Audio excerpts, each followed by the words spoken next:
What's up guys, this is GreenWarrior291, and in this video I will be reviewing Kingdom Hearts 3 from its story to its gameplay and overall if the 12-year wait was worth it in the end. But before anything, I will say that this is my review of the game, meaning that it is my opinion about things, and also watch out for spoilers since I will be speaking about things that happened during the game.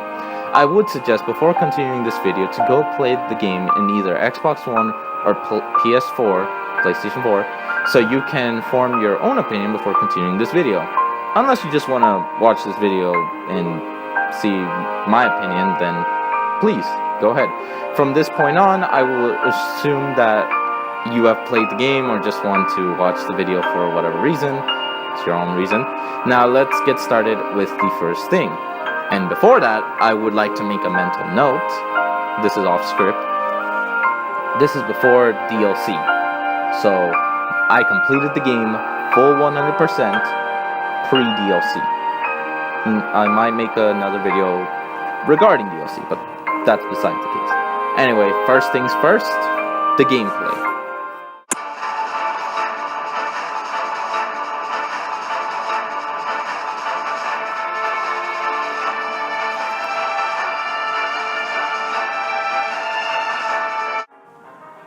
Alright, so gameplay for me was pretty much what I expected. A bunch of button smashing, kinda like Kingdom Hearts 2, yet with a few new things, such as switching keyblades during battle, rather than sticking with just one, and the attractions. First, let's start with the attractions themselves. They were actually quite fun the first times doing it, since it is something new and unexpected. Yet, as time goes on in the game, they can get a bit annoying. I would say that they are okay overall, yet I kind of wish they could be somewhat rare to get to make them feel actually special. Like the train. You don't always use the train, so when using it, it feels like very special. Also, my favorite has to be the real local lookalike, since it is cool making your own water path. Now, let's go with the Keyblade abilities and transformations. First, let's get this out of the way. GreenWarrior291 did called it that there would be Keyblade guns, quote unquote, when we both played Kingdom Hearts 2 before doing videos on Kingdom Hearts overall. So credit where credit is due. Anyway, I think these were probably another thing that were really cool, yet the more you use them can kinda kill its coolness and break the game. Since, well, you use them and it kind of helps you beat the game faster and not give you much of a difficulty. Especially Ultima Weapon. Ultima Weapon is very OPSL. They should have kind of done it like they did with Drive Forms in Kingdom Hearts 2. Force the player to use these Keyblade abilities limited amount of times, and for punishment, if one overuses them, will force the player to go into anti-form. Rage mode, as Kingdom Hearts 3 would call it. Granted, I do dislike that anti-form / rage mode. Though it does look amazing, doesn't mean I like it, using it. Lastly, the fighting mechanism itself, it isn't bad. Yet the problem is, one will notice that it's broken. If you button smash X for PS4 players or A for Xbox players with only relying on Cure, you're not using the magics. And if you use the magic is broken as hell. You use Thunder a bunch, you get the Super Thunder, and that's it, all enemies are done. Like legit, this was kind of a problem. Sora is broken as hell, but it doesn't kill the fun. Unless you play critical mode, then they basically do the 180 where Sora is weak as fuck. Now, what I mean by this, when it's kind of broken, and I kind of hope it would be like an example, what I'm talking about is Kingdom Hearts 1. You have to be strategic and must rely on to all things, including magic, like the fight against that stupid optional boss in Neverland, where you have to constantly use magic, although the issue with that is, if you don't have enough magic, you're fucked. Anyway, aside from the fact that magic has been reduced to only 5 spells in this game, which is disappointing, The gameplay was okay. Not as good as Kingdom Hearts 2 in my opinion, but not bad at all.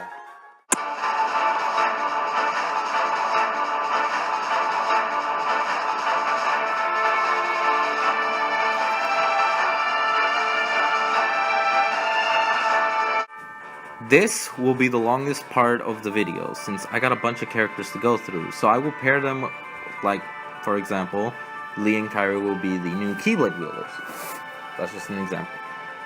First off, starting off with is Sora himself. Since he is the main protagonist and the main person we play as through majority of the games, he was okay, but there was a problem I had with him. He felt a bit stupidish. Now, I do like the character, since in a top 10 characters, he would be the first, yet he wasn't like this. Kingdom Hearts and Kingdom Hearts 2 showed that he may be oblivious of a few things.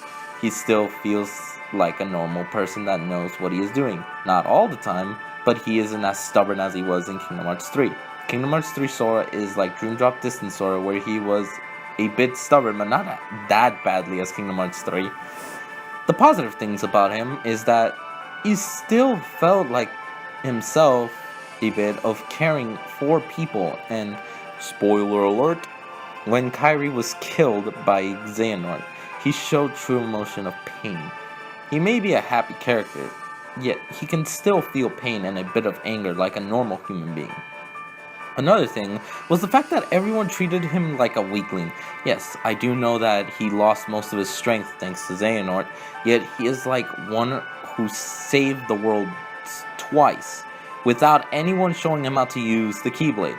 The fact that he was able to save Aqua without the power of waking showed just how much everyone underestimated him. His character in a rating of this game would be 4 out of 5 in my opinion.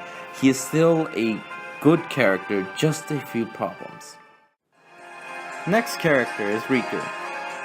His character felt like he had developed a lot since he was a loner in the beginning of the series, all the way until now that he relies more on his allies, mainly Mickey, and he shows to be someone that cares about others more than usually he had. The only downside is the lack of playing as him. We have played as him in Rechain of Memories, in 358/2 in free play mode if you're able to unlock him, a bit in Kingdom Hearts 2 against Xemnas, and in Dream Drop Distance. Playing as him more would have been more fun, like exploring the Realm of Darkness with Mickey to search for Aqua, or have him explore in Radiant Garden, or hell, even explore the other worlds that Aqua has visited. That would have probably expanded more on his character arc. His character is amazing, yet the lack of gameplay of him was somewhat disappointing. And if I were to give a rating, it'd be a 4 out of 5 just like Sora. Great character, just a few problems that kind of down it from a 5 out of 5. Next on my list is Kairi and Lee, or Axel, the new Keyblade wielders. Now, I have seen people say that these two were disappointing story-wise, and well, I can't really argue with that. Kairi especially, since Kairi had a lack of screen time, especially when all the Guardians are together in Yen Sid's tower. She didn't even talk to Sora. And that was weird, since in the beginning portion of the game showed that she does think of Sora. Yet when the two finally get together, at least in Yen Sid's tower, they don't speak. Granted, they do speak on Destiny Islands, but Yen Sid's tower was where people were disappointed, I would assume. Granted, some assuming is not going to help, but in my opinion, it was just disappointing. She had no dialogues with Riku at all, which is completely weird since the two are friends. Also, considering that Kairi is a princess of light and a guardian of light, it did feel like she needed some more focus. As for Lee/Axel, he is still cool and badass and all, yet the problem with him was the lack of him. He was still making some meta jokes, which I'm not usually a fan of, but I kind of let it slide for him, and was the comic relief, but that still hurt his character. As for the two in their Keyblade fights, it was cool seeing them in battle, but people say that they were wasted. And to that, I would say they kinda were, but weren't. Let me explain. The two were trained, yes, but they were facing Saix and Xion, two strong characters. Also, Xemnas is much more of a formidable foe, so I wouldn't be surprised to see Lee barely able to do anything to him. Now, Kairi gets a lot more hate than Lee, but I think it should have been the other way around, because Lee is a skilled fighter. Yeah, maybe not with the Keyblade, but he should just summon his things and that's it. He probably would have held his own. But being defeated so easily was just so painful. And one more thing. Guys, they were trained by Merlin. Merlin is an expert on magic, not fighting. And it's training, not actual experience.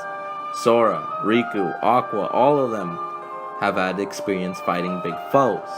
Kairi and Lee, not so much. Well, more on Kairi. Lee, as I said, has experience, which was more of a letdown. I just need to clarify. I love Kairi. I like Lee. But they were just disappointing. But overall, I would give the two 7 out of 10. They were not bad, but they could have done more with them. Next up on my list is Roxas, Xion, and Namine, the Nobody's trio. Kinda weird saying it. These three were somewhat of a letdown. Let me explain. Xion and Roxas are pretty cool since you fight Xion at first, but she fights alongside you after that. Roxas' entrance was amazing to see, and hands down 10 out of 10 of introducing the character into the game. And fighting alongside him is better than fighting against him. Let's put it that way, because his boss is impressive, but I love him better when he's on my side. As for Namine, seeing her was great, but a massive letdown. She's even more of a letdown than Kairi, because if you miss it, you don't get any dialogues with her. You don't hear her voice. It's just, that's sad. That is extremely sad. In my opinion, and I would assume a massive amounts of players are let down. And also, hell, Sora never got to officially thank Namine, so for that, the game gets a massive hit. So for those three, as if I'm putting them together, 6 out of 10. Separated, Roxas get us a 10 out of 10. No arguing about that. Xion gets a 9 out of 10 since the issue I have is, they don't explain how she's back and how everyone remembers her. Namine, I'm sorry, but you get a 4 out of 10. I love you, you're great, but the issue is you were barely shown 5 minutes. Hell, people miss your dialogue. I bet you that if you don't look at all the stars in the final world, you will miss her dialogue. Now, next will be the Lost Keyblade Wielders, or the Wayfinder Trio. Ventus, Aqua, and Terra. These three were actually done some justice. Let me explain real quick. Aqua was the main focus for Mickey and Riku's journey, and eventually Sora's mission.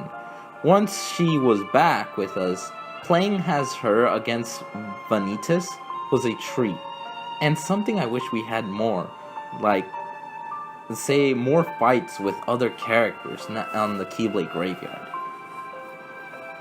Terra, being the giant guardian of darkness that we have faced before, was something I was thrown off, but appreciated. Also, seeing him take on Xehanort as Lingering Will and the Guardian was pretty damn awesome. Hell, I imagine seeing him for the first time, Lingering Will speaking. Yes, a bunch of fans who fought him before might have had PTSD, but at least he's not kicking our asses, he's kicking Xehanort's ass. As for Ven, his waking up scene was pretty awesome, since he had been asleep for so long, like a decade I would assume, decade, 2, and seeing him take on Vanitus was pretty cool, yet I wish we could have played as him. Also, I wish he would have said something to Roxas, since they both literally look exactly the same. That would have been the most interesting conversation. But aside from that, all three of them get a 9 out of 10. Now, since instead of being the lost Keyblade Wielders, now they're the found Keyblade Masters. Now for Mickey, Donald, and Goofy, the Disney Warriors. Yes, you'd expect it to be Sora, Donald, and Goofy, but I kind of had to mix things up a bit. Donald was still the same. Although he was more useful than he usually with his stupid no health healing policy. But he, along with Goofy, got a bit annoying with looking for ingredients. This might be a good spot to find some ingredients. Goofy was the same smart character, which is not bad, but still somewhat weird. Mickey was still somewhat useful. He wouldn't go down easily, so that's a good thing, but he wasn't around as much, and kinda like Riku, so not much I can say about him. Also, before anything, I guess I wanna make a fact. I played Purple Mode, so this is off script, and I have to edit this in. Yeah, he's pretty damn useless. I changed my mind. If I were to give Mickey, it'd be a 1 out of 10. He's really fucking useless. As for Dawn and Goofy, I give both of them 8 out of 10, which is 4 out of 5. Because despite everything, they actually can fight. They're useful. They're more useful than Mickey. Next stop will be Demyx, Ienzo, and Vexen. These three were interesting since Demyx just disappeared. I don't think he is the master of masters. Hell, I thought he was Lushu, but meh. And plus, I was happy not to fight him. I probably would have got triggered since I hate his boss fight. I really hate it. Although I hate Xigbar more. So that should tell you how much I hate it. Ienzo was useful considering that he had been redeeming himself from all of his work in the organization, and Vexen never thought he would turn from bad to good, but he did, and I'm glad. So for all three combined, I gotta give it a 7 out of 10. Like, it's not bad. It's not that bad at all. It's like okay to good. Lastly, the villains. Starting off with Larxene. First of all, before anything, she isn't a bad character at all. She's interesting and more unbiased. As for bias, I ain't fond of her. She is annoying and cocky, and she's a bitch. Let's put it that way. She is a massive bitch. But I don't know why, but she is somehow much cute in this game than in Kingdom Hearts Chain of Memories. Don't know why, but it was so satisfying seeing her be defeated again. I fucking hated her little... I was annoyed that she's like all, oh no, that's my secret, and just there died. No, you should die like a bitch like you did in the other game. Marluxia. He was alright. Didn't hate him as much as I did in Chain of Memories, boss-wise. But that doesn't mean I enjoy his character. I mean, let me put it this way. He was a meh in this game. Because he had a few scenes. I mean, it would have been more interesting, more dialogue with him, since he knows Sora and Sora doesn't know him. Although, I gotta say, I really hated his fight in Chain of Memories. The third frickin' time. He gets knocked out once. Boom, you fight him again. You beat his ass in that. Oh no, fuck you, player. I got a very strong fighting system now. Basically, he's a fuck you character. But it's not as bad as Xigbar. I'll explain what I mean. Now, for this game, he was meh. He may be meh in this game, but his death was more satisfying in a way that he was kind to Sora. Unlike how he was screaming in pain, but in the other game, but he was kind to Sora, and I respect that. Luxord or Luxord, however it's pronounced. He was generally a good sport and such a fun character. I didn't think of him as much in Kingdom Hearts 2, but in Kingdom Hearts 3, he was such a fun character, and he was actually sad seeing his death scene since he was a good sport. Unlike a certain 2 that we spoke of. Anyway. I mean, hell, he gave Sora a card that could turn the tables. I mean, don't know what that means, but I have a feeling either Kingdom Hearts 3.5 Remix, which in turn that means DLC, or Kingdom Hearts 4 will explain that card. Next up is Replica Riku. At first I thought he was the replica, but when he was talking, I slightly began to think he was Riku from Kingdom Hearts 1. Yet when good replica was shown, I was happy that my first thought was right, that he was just a replica. He was a treat since we haven't seen him literally since Reaching Your Memories, but they should have had more of him and Sora to mess with Sora a bit, and more of him and Riku just to get under his skin and show what path he could have chosen, kind of like in Reaching Your Memories. But before I say it, yeah, he's not exactly a villain since there's two versions of him, but I only wanted to put the good one here just because, well, I don't want to have two different replica Rikus in two different parts of the video and completely confuse the viewer yourself. So what I thought, replica Riku, villain wise, interesting, messing with their heads, pretty cool, good one, liked them, big twist, interesting. Oh boy, Xigbar. Well, I hate him. He isn't a horrible character. Don't get me wrong. He is literally, if you want my honest opinion without being biased, he is one of the best written characters next to Xehanort and Sora, Riku, and all those. He's literally a top tier when it comes to writing. But that does not mean that I like him. It means I fucking hate his guts and wish he dies. For every Kingdom Hearts game prior to this, I disliked them, but this game made me hate him even more. Now, spoiler alert, he was revealed to be Luxord. Now, here's the thing about that. 1, I hate that he's alive. 2, Luxord. Doesn't help his character at all. Just makes me even more mad, and it makes me hate Luxord.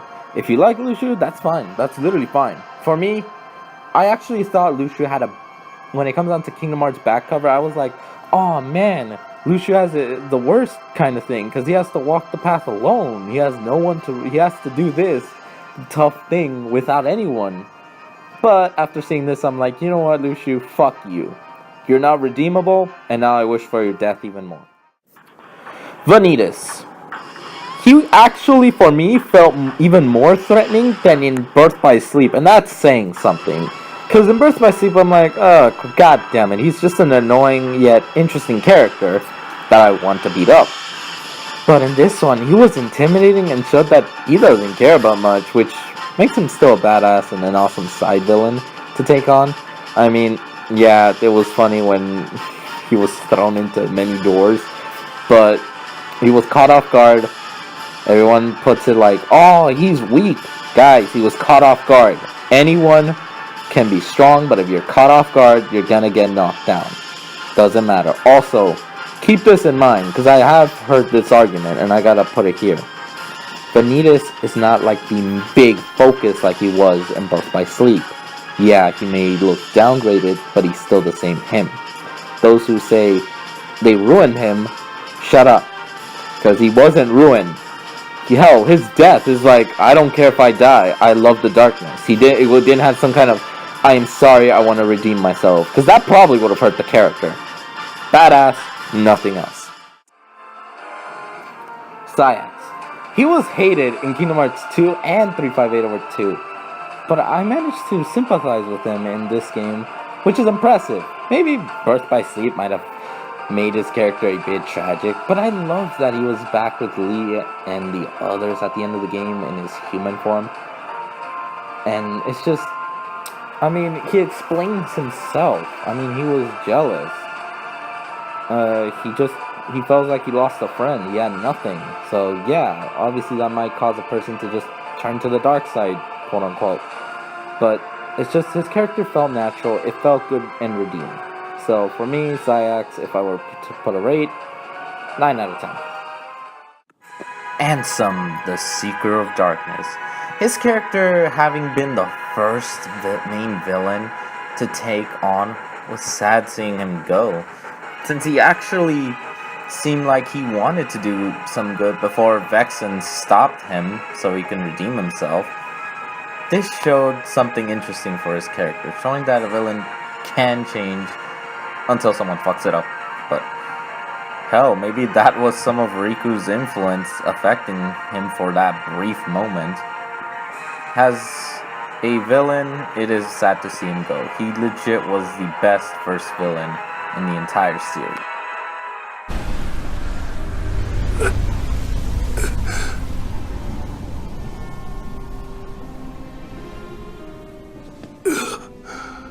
Ansem.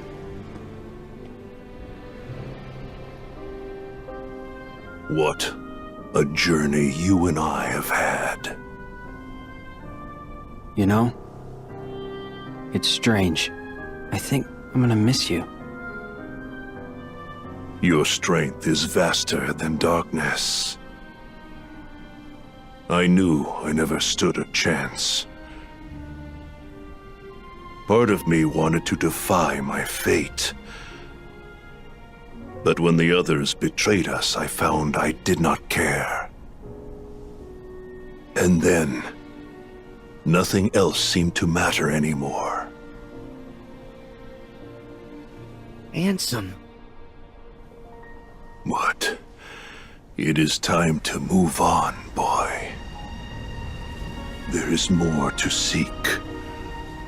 So go forth now and seek it.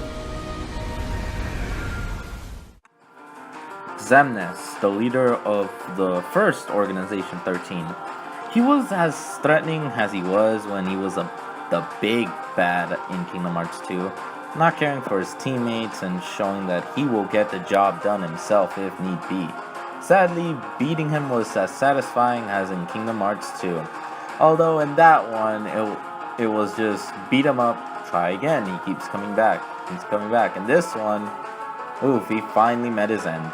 As a villain, I like Ansem. It is sad to see him go because he was really a good villain. But hey, they gotta go sometime.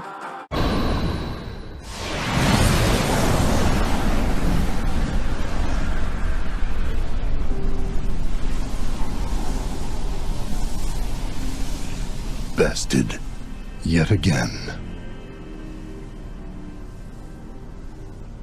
I know that you have a heart.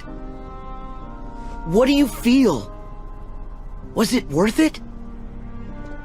I feel the emptiness where my companions once stood.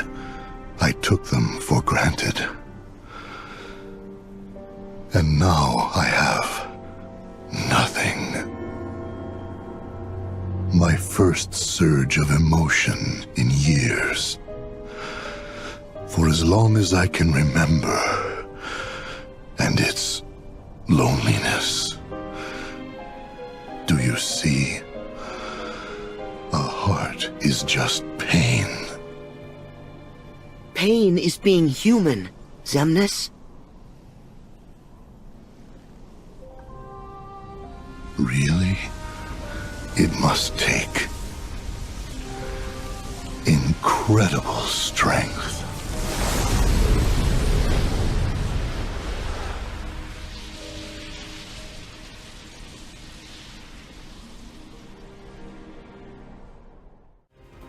Next up on this villain roster is young Xehanort. The evil one, at least, not the one from the past. Well, the one playing chess with Ericus. I probably should be specific. I dislike him, and even when he is dying, he won't shut up. He won't shut up. Like, legit, he's being a cocky little bastard. And although I gotta respect the fact that you are talking bad about someone while you're dying, quote unquote, I still hate you. Lastly, the main villain of the entire series, from Birth by Sleep to now, Xehanort himself. First, let's talk about the voice actor. Respects to Leonard Nimoy, since he was an amazing Xehanort. To the new voice actor, Rutger, I can't say his name. Rutger Aur, I can't say his name. I tried, guys. I really tried. You actually did good as Xehanort. Yeah, it's tough getting used to the new voice after 2 big games, but your performance was not bad. Although I am adjusting a little bit, it was not bad. I was impressed. Now, Xehanort himself, the character-wise, the cunning Keyblade wielder who planned for every possibility that was taken out by a kid with a talking duck and dog. Just messing around. I think he was a big level villain that it took everyone to, at the very least, temporarily stop him by sending him back in time before he starts destroying everything with Kingdom Hearts.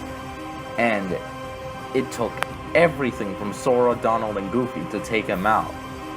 And hell, Sora needed his friends to bring him back just to take him out and give the final blow. Gotta admit, that was very impressive. Granted, the people who had a very high expectations for that battle, or expected a massive clash like Cloud versus Sephiroth style, you will be disappointed, since that's a little too much gameplay-wise. Would I like that? Sure. That would be an interesting and intense battle, but I was fine with what I got. I was satisfied. The way he was taken down is an evil loner versus the power of friendship. Now, as for the end of his character arc, someone who wanted to take out everyone in order to preserve the light, or as in Birth by Sleep, make a balance, reminds me of a certain villain from a certain movie universe. Jokes aside, he was actually a great antagonist to the very end. Hell, he turned out to be a good man with good intentions, yet took things the wrong way. It's weird, but you know what? He was an amazing villain, and seeing him finally put to rest along with his best friend Ericus was enough satisfaction and slightly redeemable. Slightly.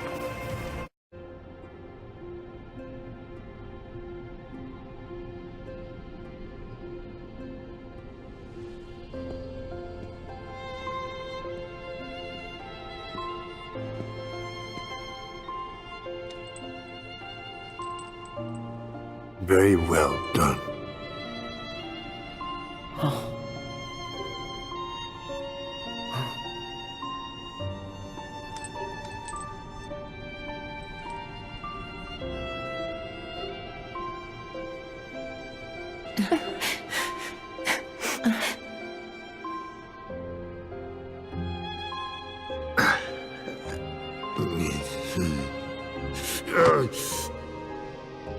Here.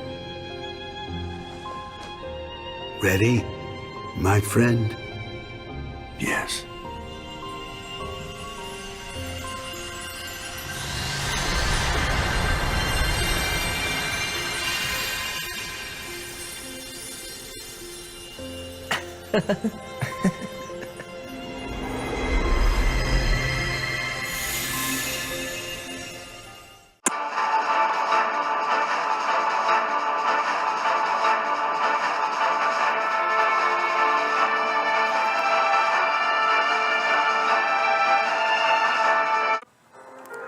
Sorry for how long the characters took.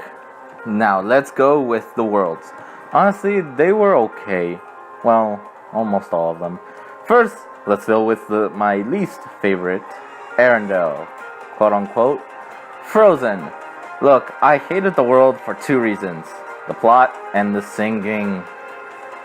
I ain't a fan of Frozen, and thanks to Frozen, I did got copyrighted, which sucks. But on to the real problem with that world. We barely spoke with Anna or Elsa. Olaf's thing, oh boy, was completely annoying, and Marshmallow, which is Elsa's snow guard, would have been interesting if given enough screen time with him. Hell, wish the Frozen characters interacted more with Sora and the gang, and also with Marshmallow along their side. Overall, the world felt like a very massive filler that I disliked. But I will say that the way the world looked, at least when it comes down to the way the environment is, was actually pretty goddamn amazing. Now for the next part, the next lesser world that's a little higher than Frozen's, but not high enough, 100 Acre Woods. I like Winnie the Pooh. He is fun. I like the little mini games that in the previous Kingdom Hearts games. But this world and this Kingdom Hearts was so lacking on the fun perspective. I mean, in the first Kingdom Hearts, meeting them with Sora was, for the first time, was fun since it felt unique. It was like an optional world. Granted, people did skip it, which was funny, because I heard not a lot of people finished the world. But for Kingdom Hearts 2, it had a more bigger plot, not super big, like, ooh, this is the most important thing to do. No, it felt like, oh, the character Pooh forgot everyone while you're collecting the pages. That made it unique. In Kingdom Hearts 3, it was very disappointing since it was the same minigame, just with the little twinkers in it.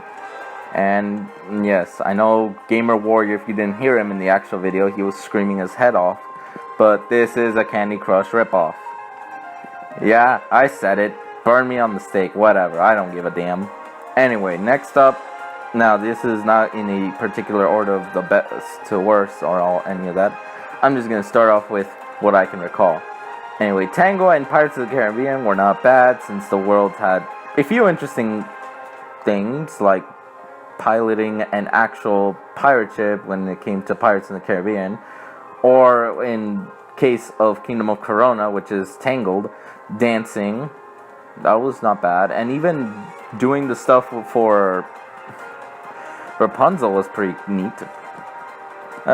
Then there are Toy Story, Monstropolis, San Francisco, and somewhat of Olympus.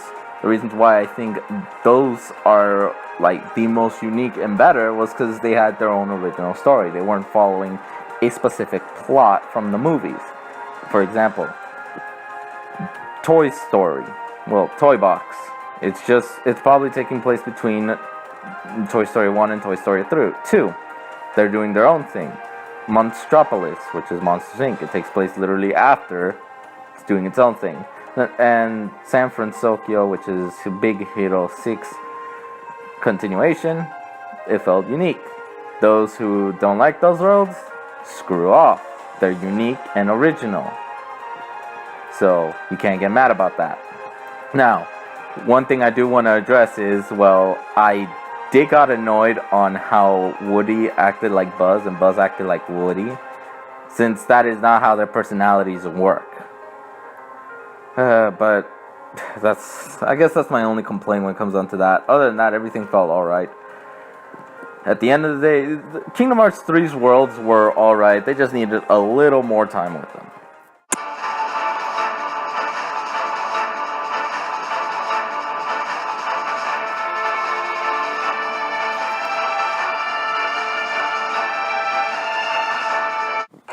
Alright, well, now the next part will be about the story.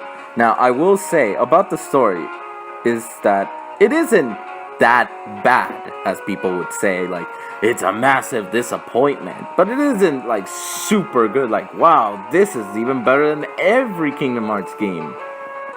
The pacing was a bit off, since in some things it felt very rushed or very dragged on. Hell, I think the fact that there wasn't interactions from characters like Riku and Terra, or Roxas and Ventus, or hell, even Sora and Roxas sorta hurt the game in general. Also, the Kingdom Hearts 2.9 thing was... Okay, Nomura, thanks for that. That was all we needed. Like, a bit of a joke. I mean, I'm not complaining. It's funny, because it's like 2.9, you're not playing Kingdom Hearts 3 yet, you're playing 2.9. Oh, man, that was funny.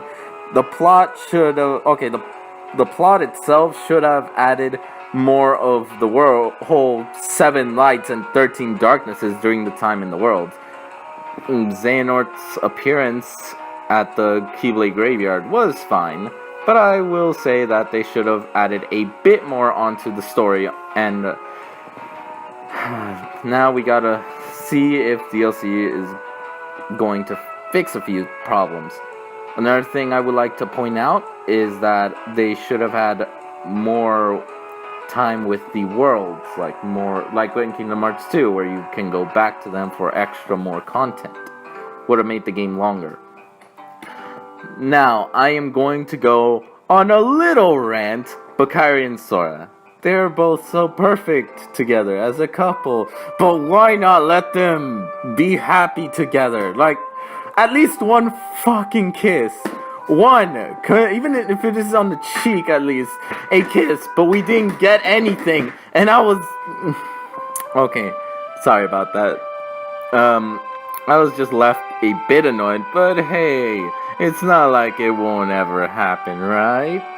At least they shared a Palpu fruit, the two, right? Alright, now back to the main thing, sorry. The story was rushed and had lack of content, which hurts the game, since there was a lack of content, like the whole Xion plot, how everyone remembered her all of a sudden. Lack of Namine very massively. Hell, you can even miss the dialogue with her. What happened to Demyx after he dropped off the body. And lack of exploration on Twilight Town, which, let's be real, it got downgraded. Now, I know that there are no Final Fantasy characters, and that was noticeable. But the plot overall was okay without them. Granted, the DLC is gonna have them. I have 100% confidence about that, which is not a bad thing. It's just Kingdom Hearts is trying to pave their own path. Granted, they need Disney because Disney has a major plot with Disney characters. That's fine. Final Fantasy helped push it. They just don't really need it anymore with Sora and the gang having created multiple characters. Alright, one thing I do want to say is that Final Battle was pretty good. Honestly, I don't think I had any disappointment with the Final Battle. I think it is around the Xemnas and Ansem Final Battle, but not like beyond them. Also, I am glad that it wasn't like killing young Xehanort to stop everything from happening and retconning everything. That would have surely made me extremely mad. As for the time travel stuff, still don't like it, but it isn't as ridiculous as Dream Drop Distance, but I still don't like it. Lastly, lack of playable characters. We had Aqua and Riku to play with. That is not Sora, but they were short. Like, Aqua was a treat. Aqua's was a treat. Riku, they should have had more, considering that at Dream Drop Distance he had a lot more plot of playing as him and reaching the memories. It would have been interesting if we had like Kairi or Lee training gameplay as tutorial or something like that, or have Riku explore more in the realm of darkness, or have in the Keyblade Graveyard play as different characters against different organization members. But it missed this opportunity. As for the normal ending, it was not an ending. It wasn't the perfect ending like Kingdom Hearts 2 had, but it was still amazing. Everyone gets to finally rest. And before I forget, Sora disappearing was very shocking, but annoying. I hated that... Control. I hated that they couldn't have him and Kairi kiss. Like, just one damn kiss! I'm sorry. I mean, I know they did mention Sora was abusing the power of waking, but... what the fuck? Like, really? He has to disappear? Like, that's a load of bullshit. I mean, let me put it in this scenario. Every moment in Kingdom Hearts, like the Wayfinder trio, they all separated. So seeing them reunite felt awesome. The Sea Salt Ice Cream reunited. The arc with the two Rikus. The friendship power with Sora, Donald, and Goofy. Everything felt earned. But Sora disappearing was very unearned and very, very annoying. And I think that's enough with that. As for the Yozora ending, it did left me question a couple of things, yet the one with the coat I predicted is the Masters. After I went on a rant and said it was Xigbar, which it wasn't, I was just super pissed that Xigbar's alive, that piece of shit! Alright, I'm sorry. Anyway, the secret ending, alright. Or the prologue, not really a secret ending. The secret ending is Yozora. Now, that one made me question a lot of the whole black box thing, since that really didn't went anywhere. But I will say this. Whatever's in that black box will either end up being interesting or very disappointing. It won't be super hyped and amazing, because You try that, it will not. It's just people are gonna imagine way bigger than the developers. As for Xigbar, if I didn't hate him before, I hate him even more. And I did not hated Luxord at one point. I thought he had it was sad about him in back cover, but now I don't give a damn. I hope he dies. As for the foretellers coming back, it'd be interesting to have them be the next villains of the next arc. So as for Kingdom Hearts story, it has a bunch of ups and downs, but it is still enjoyable and you can still understand it. It's not so convoluted as hell.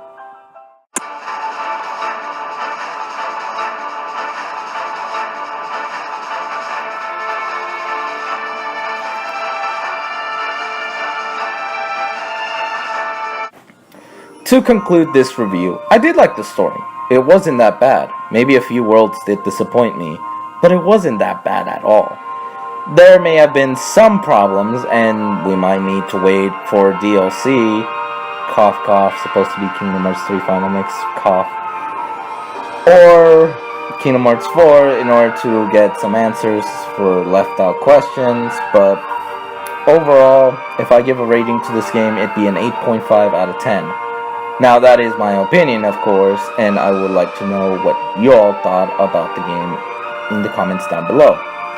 And before I finish, I will do videos on what would I have wanted on Kingdom Hearts 3, what would I have changed, and a few other theories. I'll start doing that. But I really would like to know, did you guys like the game, did you guys didn't, and why? Please be like, not because, oh, because X character did this, that's why I hate the game. No, please be like an actual thing. Like, I like the game because the story finally had an okay conclusion. It wasn't the best, it wasn't the worst, it finally concluded the Xehanort saga. That's why I like it. Enough. There's other factors, but this video is long enough as it is. But thanks for watching, and have an amazing day.